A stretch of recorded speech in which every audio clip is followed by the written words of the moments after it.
Features ഉണ്ട്. നമ്മൾ already പറഞ്ഞതുപോലെ തന്നെ presence of the fear. Okay, presence of a irrational fear കാണും. Fear is out of proportion. Okay, to the dangerousness it is perceived. അമിതമായിട്ട് അങ്ങ് പേടിക്കുകയാണ് ചെയ്യുന്നത്. Patient recognises the fear as irrational.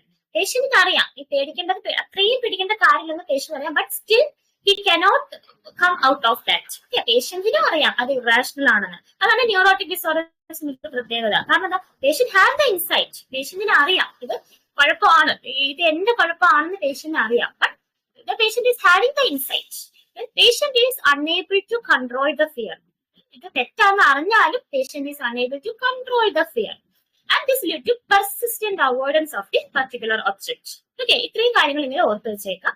പിന്നെ എപ്പോഴും അവര് പ്രീ ഓക്കുപേഷൻ. ഓക്കെ, എപ്പോഴും ആ പേഷ്യന്റിന് എപ്പോഴും ഒരു പ്രീ ഓക്കുപേഷൻ സൈക്കാട്രിയിൽ പ്രീ ഓക്കുപേഷൻ എന്ന് വെച്ചാൽ എന്താ, എപ്പോഴും ഓൾവേസ് ഓൾ ദ ടൈം ആ ഒരു തോട്ടായിരിക്കും മനസ്സിൽ. അതാണ് പ്രീ ഓക്കുപ്പൈഡ് എന്ന് വെച്ചാൽ.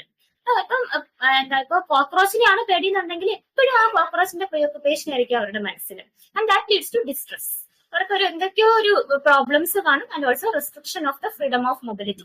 സിവിയർ കേസിലൊക്കെ ആണെങ്കിൽ അവർ അവരുടെ ബെഡിൽ നിന്ന് അനങ്ങത്ത് പോലും ഇല്ല. Severe restriction in the freedom of some activities അല്ലെങ്കിൽ മൊബിലിറ്റി ഒക്കെ നമുക്ക് ഫോബിയയിൽ കാണാൻ പറ്റും. ഓക്കെ.